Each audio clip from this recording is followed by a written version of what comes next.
we have real breaking hot news.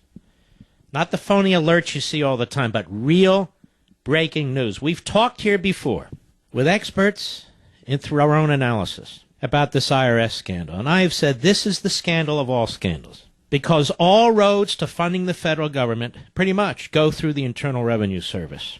And the liberals love the Internal Revenue Service. They love the Internal Revenue Code because you find it confounding and overwhelming. And this is how they catch you. They love it so much that Obamacare is laundered through the IRS. Now, we've talked about this before at some length, that there were United States senators and members of the House of Representatives who were pushing, prodding, urging the Internal Revenue Service to go after conservative groups. And we talked here in the past about one senator in particular, Senator Carl Levin, and I explained that he is the chairman of the subcommittee investigative committee for the Senate that has standing subpoena power. It's the most powerful investigative committee on Capitol Hill. And that he was using his position to write letters, to push, to threaten the Internal Revenue Service to go after conservative groups, Tea Party groups with the name Patriot in it, Tea Party in it, you name it. And that he wasn't just calling for the investigation of these groups, he was calling for the prosecution of these groups. He's a very nasty man, this Carl Levin. Very powerful man. He's retiring now. And now I'm starting to wonder if he isn't retiring because he was afraid that some of this stuff would come out. And we have more evidence right now in this breaking story that indeed Carl Levin has been working hand in glove with the Internal Revenue Service to unleash the IRS, or as I call it, the IRSS, against many of you and many of the organizations that you hold dear. And I see this report here in the Daily Caller, Patrick Howley. And I was listening, by the way, very attentively to the top of the news. You know, we have 300 stations here. We have satellite. We have other. So many of you don't get the same news that I get. But I'm listening to ABC News at the top of the hour. Not one mention of this. Nothing. Nothing. Here's the nub of it from Patrick Howley. The IRS's Washington, D.C. headquarters targeted conservative groups in part due to pressure from Democrat Senator Carl Levin, according to emails obtained by Judicial Watch and reviewed by the Daily Caller. Levin, chairman of the Senate Homeland Security and Government Affairs Permanent Subcommittee on Investigations, that's the key, wrote a March 30, 2012 letter to then IRS Commissioner Douglas Shulman discussing the urgency of the issue of possible political activity by nonprofit applicants.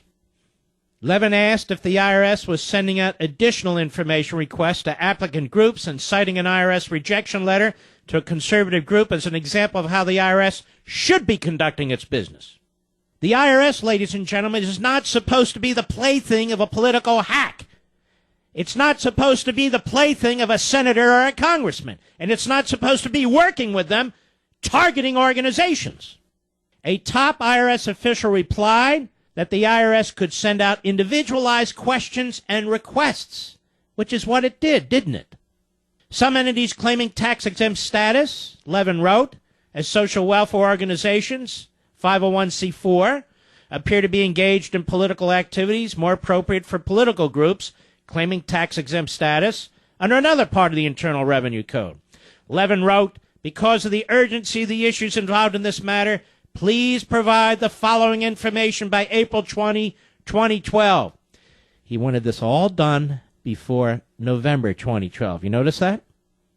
Levin wanted this done before the presidential election and the congressional elections in November 2012. Levin asked, if it is not provided on a routine basis, approximately what percentage of such applicants receive an IRS questionnaire seeking information about any political activities, and how the IRS determines whether and when to send the questionnaire, and approximately how many days after an application is filed that questionnaire is typically sent, quote unquote. What he's doing is he's in essence threatening, demanding that the Internal Revenue Service shut down these groups by overwhelming them with these detailed questionnaires, as we found out, many of which are inappropriate, so they don't get their tax status prior to the election in November 2012. And you cannot tell me with a straight face that Carl Levin did not talk or communicate with the Obama campaign, the DNC, the Obama White House, that he was an independent actor. I won't believe it for a second. This guy should be dragged before a grand jury, and the sooner the better, because he's retiring. And after he retires, ladies and gentlemen, there is no immunities clause in the Constitution that can protect him. Even now, I would argue that such conduct, pushing to unleash the Internal Revenue Service against individual citizens who are forming groups, is criminal in nature, and he should be dragged before a grand jury in any event. And now you also know why the United States Senate under Harry Reid, because Levin's one of its most senior members, if not the most senior member, will not participate in a serious investigation of the IRS abuses. This is a massive cover-up. This is a massive abuse of power.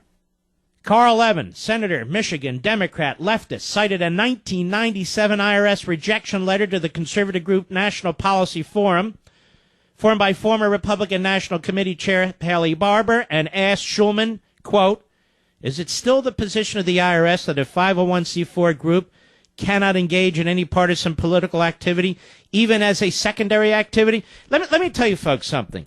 Levin wasn't doing this when the big unions and when the leftists were setting up these groups and using money to promote advocacy and registration. No.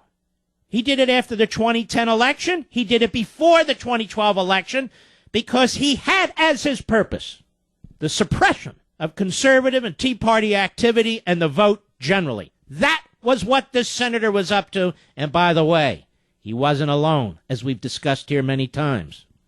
But look how responsive and helpful the IRS is. The IRS Deputy Commissioner, Stephen T. Miller, sent Levin a 16-page response explaining that the flexibility of the IRS rules allow for the agency, quote, to prepare individualized questions and requests. It's as if they're working together, ladies and gentlemen, in this phony dog and pony show, question and answers. Miller, the Deputy Commissioner of the IRS, wrote Levin, "There's no standard questionnaire used to obtain information about political activities. Although there's a template development letter that describes the general information on the case development process, the letter does not specify the information to be requested from any particular group. Consequently, revenue agents prepare individualized questions and requests for documents relevant to the application." There is no damn way a senator should be working with the IRS like this. IRS agents targeted these groups, targeted donors. IRS official Holly Paz wrote in July 6, 2010 email to Washington-based IRS lawyer Stephen Grotsky to let Cindy and Sharon know how we have been handling Tea Party applications in the last few months. Granitsky replied to the email confirming that the Washington-based exempt organization technical unit was designing the targeting in the nation's capital. EOT is working the Tea Party applications in coordination with Cincy, that is Cincinnati. We are developing a few applications here in D.C. and providing copies of our development letters with the agent to use as examples in the development of their cases. This is absolutely unbelievable. Quote, Chip Hull, another lawyer in IRS headquarters, is working these cases in EOT and working with the agent in Cincy, so any communication should include him as well. All right, I'll stop here. Point is, ladies and gentlemen, those agents in Cincinnati were being told what to do by headquarter lawyers and others at the most senior positions in the Internal Revenue Service in Washington, D.C. And the most senior officials in the Internal Revenue Service in Washington, D.C. were being prodded and pushed and working with, as it turns out, one of the most powerful, partisan, radical senators in the United States Senate, Carl Levin, Democrat of Michigan. This, ladies and gentlemen, is a massive scandal.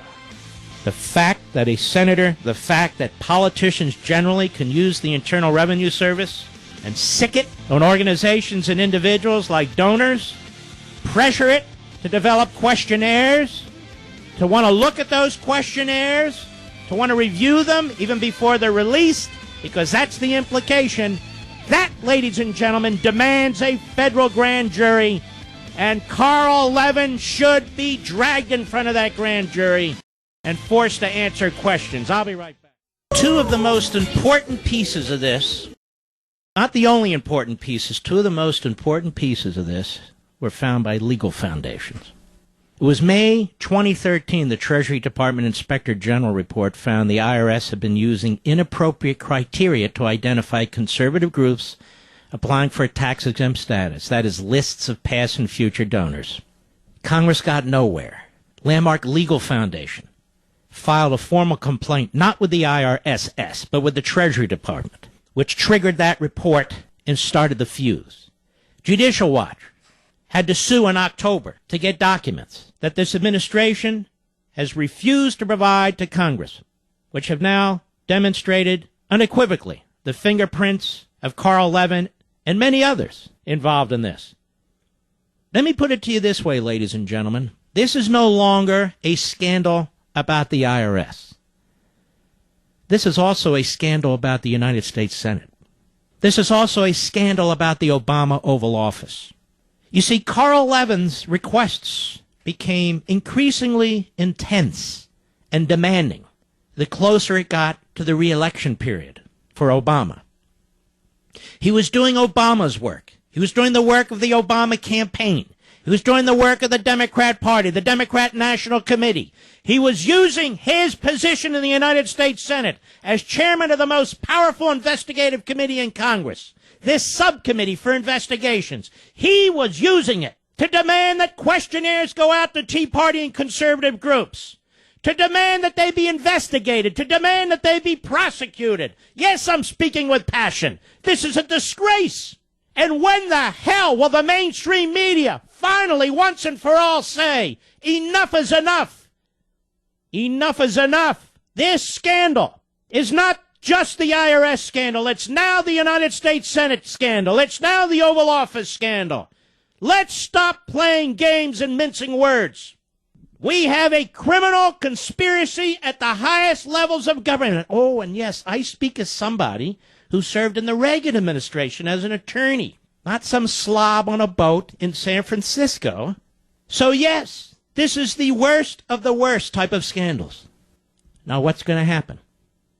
The United States Attorney for the District of Columbia has been awfully quiet, hasn't he, ladies and gentlemen? We know what Eric Holder's up to. Eric Holder is an obstructor. Eric Holder is the most lawless attorney general in modern American history, and I would include John Mitchell with that. Eric Holder won't do a damn thing. You see, there's a division within the criminal division of the Justice Department. It's called the Public Integrity Section. The Public Integrity Section of the Justice Department is supposed to investigate these matters and report to the Attorney General. But the Attorney General has zero integrity, none whatsoever. So what will the United States Attorney for the District of Columbia do? Yes, he's an Obama appointee, but somewhere, somehow, some way, there has to be at least one person within this imperial presidency who cares about his country and who's going to stand up and be counted. Then maybe they'll get the award for profiles and courage from the Kennedy Library, although I doubt it.